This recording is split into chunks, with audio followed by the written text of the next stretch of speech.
Hello বন্ধুরা, আর একটা ব্লগে স্বাগত সবাইকে। দেখতেই পাচ্ছ রান্নার সব সরঞ্জাম নিয়ে মেয়েকে দিদি বসে আছে, মানে কি রেডি হয়ে গেছে অলরেডি করা সব কিছু।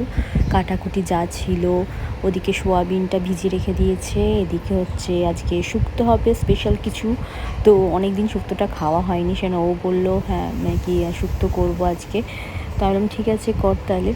তো ওইগুলি রান্নার সব সরঞ্জাম সবগুলো কাটাকুটি করলো, করে তারপর এবার হচ্ছে সোয়াবিনটাকে বসিয়ে দিচ্ছে, কেন কি পরপর না করলে হবে না। মাছ অলরেডি ভেজে দিয়েছে, অলরেডি তখন বাজে হচ্ছে কটা বাজে, 11:30 বাজে। তো দেরি হয়ে যাবে সবার খেতে, বাচ্চাদেরও। তো আমি একটু সবার সাথে একটু আলাপ ফালাপ করে নিলাম। ওদিকে টম ঘুমাচ্ছিল মোষের মতো ফ্রিজের পাশে, যেহেতু ওর মা ওখানে রান্না করছে, ওখান থেকে ও সরবেই না, তো সেদিন ওখানেও বসেছিল। আর আমি সোনাকে দেখতে এসে গেলাম। সোনা সোনার বউটা ভেতরে ছিল, বেরায় না খুব একটা, কিন্তু সোনা বেরিয়ে আসে। তো আমার হাত কামড়ায় বলছে, তো বেশ ডাকলে চলে আসে, খুব কথাও শোনে, বলতে গেলে ভালো লাগে বেশ। তো ওদের সাথে একটু আড্ডা ফাড্ডা দিয়ে তারপরে দিদি ছেলেমেয়েদের একটু দেখলাম গিয়ে কি করছে, একটু বারান্দায় গেলাম। বাস আর আমি মেঘলা মেঘলা ছিল একটু সেই টাইমটা, তো ভালো লাগছিলো। তো কিছু ফটো শটো নিলাম ওখান থেকে।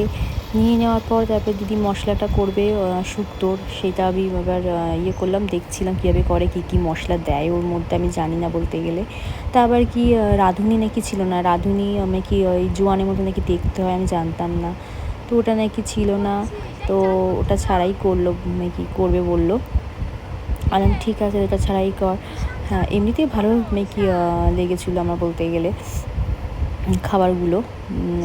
এই জাস্ট আমরা কিছুক্ষণ আগে না, এখন তো 4:45 বাজে, আমরা খেয়ে উঠেছি 3:30 নাগাদ। তারপর এই এডিট ফেডিট করতে করতেই হয়ে গেল, দেরি হয়ে গেল। আপলোড করব, আমি এখনই করবো আপলোডটা বলতে গেলে। তারপর ওর বাচ্চাগুলো আজকে খুব দুষ্টুপানা করছিল। একজন ফোন নিলে আরেকজন বলছে আমাকেও দিতে হবে ফোন, মেয়েকে টিভি দেখবে না, সেই সব নিয়ে ওদের ঝগড়াঝাটি চললো। তারপর দিদি আবার গরম জল চাপিয়ে দিয়েছিল ওদের চান করবে বলে। তারপরে মেয়েটা আবার একটু মৌরলা মাছ খেতে ভালোবাসে, ওর জন্য একটু আবার মৌরলা মাছ ভাজা হলো। তারপরে আর একটু আলু পেঁয়াজ দিয়ে একটু ভাজা হয়েছিল ওর জন্য, কারণ ও আবার সব কিছু দিয়ে খায় না আবার মেয়েটা, তো সেই জন্য ওর জন্য আবার আলু পেঁয়াজ ভাজা করা হয়েছিল আলাদা করে। আর এই মৌরলা মাছ দিয়ে ও সাদা ভাত খেয়ে নেয়, ওর কোনো অসুবিধা হয় না অতটা। আর ছেলেটাকে তো যা দেবে তাই খায়, কিন্তু ঝাল মশলা ছাড়া ওকে মেখে দিলেই ভালো।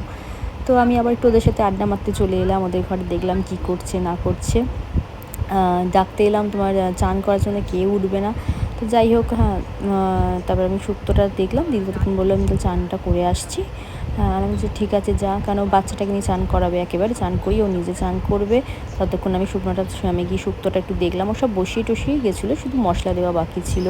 মাছ বড়ি সব কিছুই হয়ে গেছিলো বলতে গেলে, সোয়াবিনও হয়ে গেছে, শুধু লাস্ট এটাই বাকি ছিল।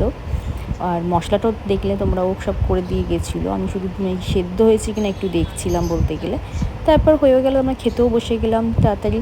তারপর জামাইবাবুও চলে এসেছিলো ততক্ষণে, আর ওর আজকে অতটা কাজ ফাজ ছিল না, সেজন্য ও চলে এসেছিলো।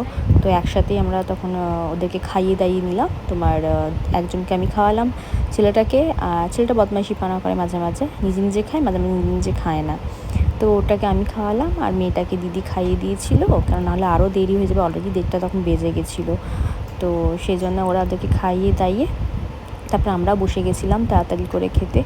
তারপর জিজু তারপরে চান মান করতে গেল, চান টান করে আসবে, তারপর ও খেতে বসে যাবে, কারণ লেট হয়ে যাবে আরও। তো সেই জন্য আমরাও বসে, খুব খিদে পেয়ে গেছিলো, দিদিরও পেয়েছিলো, আমারও পেয়েছিলো খিদে। তো আমরা তাড়াতাড়ি করে খেয়ে নিয়েছিলাম, মানে কেউ আসার আগেই আমরা অলরেডি খেতে বসে। তারপরে ও চলেও এসেছিলো, অত লেট করেনি। চান টান করে পুজো দিয়ে তারপর চলে এসেছিলো। তো আমার আমার বাড়ির বিড়ালগুলোকেও মারা যেহেতু আসেনি, কারণ হচ্ছে বাড়ির বিড়ালগুলোকে কে দেখবে, সেই জন্যে আজকে ওদের সেজন্য মা আজকে আসবে না বললো, সেজন্য আমি এসেছিলাম।